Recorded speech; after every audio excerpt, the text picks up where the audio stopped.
L'invité de RC Première. Première partie de cet entretien, les questions de Thierry Belmont. Bonjour Hubert Géraud. Bonjour Thierry. On a atteint le seuil critique de sécheresse, les forêts, l'environnement vont encore souffrir cette saison. La situation est-elle particulièrement inquiétante cette année ? Oui, elle est particulièrement inquiétante du fait d'un niveau de sécheresse qui fait que les forêts humides vont devenir incendiables. Normalement, quand on a des feux, une année classique, vous avez des feux qui parcourent les savanes, les maquis, qui viennent manger, grignoter la forêt humide, mais sur ses lisières.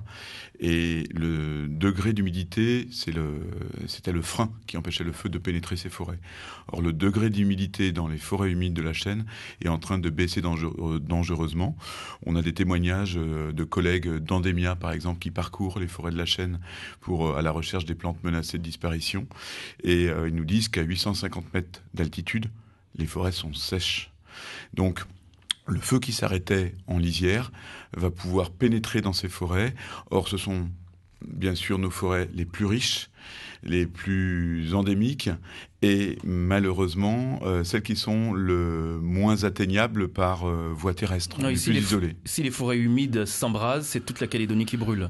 Alors, toute la Calédonie, en tout cas, on va perdre des massifs forestiers entiers avec une inefficacité de lutte qui atteindra des sommets. Il faut se rappeler un peu le feu de la montagne des Sources fin 2005.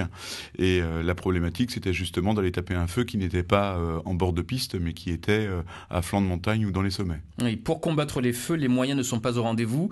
C'est vous qui le dites. Vous avez décidé de changer de ton, Hubert Géraud. Nous sommes dans une mécanique d'autodestruction du pays. Vous l'avez dit. Oui, tout à fait. Oui, je crois que le coût de l'inaction, il est terrible. Alors bien sûr, il y a des progrès. Mais la solution au problème des feux, elle doit être à la hauteur du problème et elle doit être mise en place au rythme de l'urgence. Or, je suis désolé, quand on a une étude de faisabilité de nouveaux moyens aériens autres qu'un hélicoptère, donc là, il y a une étude fin décembre avec des experts qui sont venus 4 jours pour estimer si le Dash, donc qui sont des gros avions porteurs d'eau qui sont utilisés à La Réunion, pouvait être déployé en Calédonie. Et il n'y a eu que le Dash, la question n'a été que pour le Dash.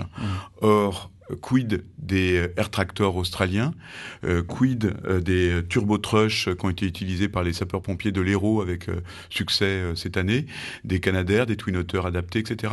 C'est-à-dire que si on met 3 ans à chaque fois pour étudier la faisabilité d'un nouveau type d'avion, je vous donne rendez-vous dans 2025.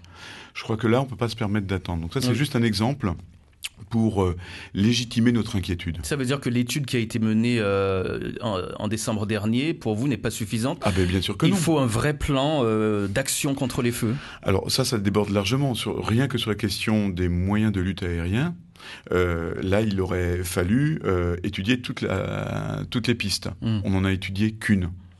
Donc là, notre inquiétude est là. Plus généralement, oui, il faut lancer un plan d'action Feu Nouvelle-Calédonie pour qu'il y ait, avec un véritable portage politique, et ça c'est important. Si vous vous rappelez toujours, après le feu de la montagne des Sources en 2005, on avait réussi à organiser les premières assises du feu en 2006 en province Nord. Techniquement, ça a été un succès. On a rassemblé plein d'acteurs, des sapeurs-pompiers, des coutumiers, des scientifiques, des associations, etc. 2006, et ça a donné quoi ? Rien, pourquoi ? Parce qu'il n'y a eu aucune récupération politique, aucun portage politique, parce que c'était la patate chaude. Le transfert de la compétence n'avait pas été encore fait. Le niveau de la sécurité civile était bien sûr bien en deçà d'un département français. Et donc, personne ne voulait récupérer le bébé. On est dans une situation qui, normalement, devrait être plus simple aujourd'hui. Le transfert a été fait. Le retard de montée en puissance de la sécurité civile avant le transfert fait que la France a un devoir d'accompagner, même si le transfert est effectué, la Calédonie dans sa montée en puissance. Et puis, l'expérience est là. L'expérience est là depuis, en tout cas, une quinzaine d'années. On voit que la solution de la lutte contre les feux n'est pas que dans le nombre de pompiers que l'on met et le nombre de camions que l'on dispose sur les routes. Ça veut dire quoi ? Ça veut dire que pour vous, les politiques ne prennent pas l'ampleur de la situation et on attend finalement d'être devant une situation trop alarmante et ne pas pouvoir la gérer ? Malheureusement, je pense que c'est le cas. Souvenez-vous, j'ai peur...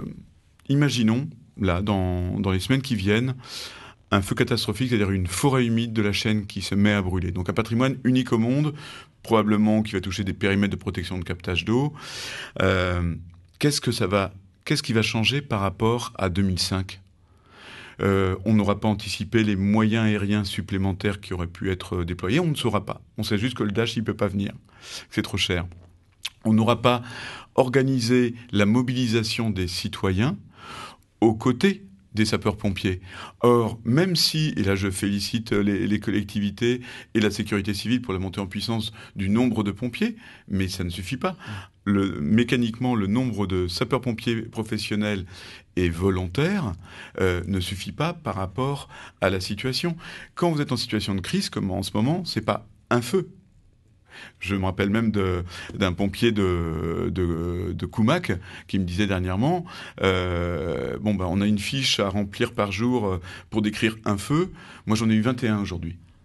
Donc, il va falloir faire un arbitrage de choix où est-ce qu'on met les moyens, parce qu'il y aura plusieurs feux en même temps. Et aujourd'hui, nous sommes en incapacité, on pourra développer ça plus tard, mais en incapacité de venir en soutien des sapeurs-pompiers, bénévolement bien sûr, et dans les zones non dangereuses, comme on l'a fait pour le feu de la Montagne des Sources, comme on l'a fait sur le feu de la Cambouis à Thio, et comme on l'a fait sur le feu de Cric-Pernot. Donc il faut plus de moyens, Hubert Géraud. Donc vous dites qu'en des hélicoptères, ce n'est pas suffisant. Il faut des avions plus adaptés, donc une étude de faisabilité, faire venir des avions. C'est nécessaire, des avions adaptés pour pouvoir lutter contre ces feux. Oui, c'est ce que vous demandez dans un premier temps ? On demande à savoir si c'est possible ou pas, c'est-à-dire que ce soit étudié, pleinement étudié. Après, on saura, oui, c'est possible ou c'est pas possible, mais ça fait 15 ans que j'entends le même débat sans que l'on apporte l'éclairage technique pour dire, oui, ça, c'est possible, ça, c'est pas possible, c'est possible, mais à tel coût, etc. Pour qu'il y ait des arbitrages par les décideurs, par les politiques, mais que le travail soit fait. On a déjà dit que le Dash ne pouvait pas venir. Il pourrait venir, simplement ça coûte très cher. Il va à La Réunion. Oui. Oui. Mais c'est question de financement. Après, qu'est-ce que l'on est en train de perdre en termes de ressources en eau, en termes d'augmentation du risque de glissement de terrain?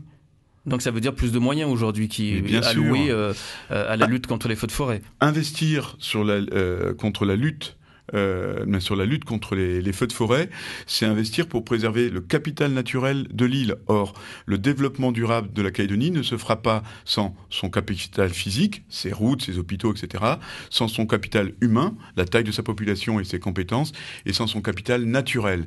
Et capital naturel, il n'y a pas que le nickel, il y a toute la partie renouvelable, à savoir ses forêts, sa biodiversité, son eau, ses sols. Et on est en train de les perdre. Hubert Géraud, directeur du WWF. On se retrouve tout à l'heure à 7h10.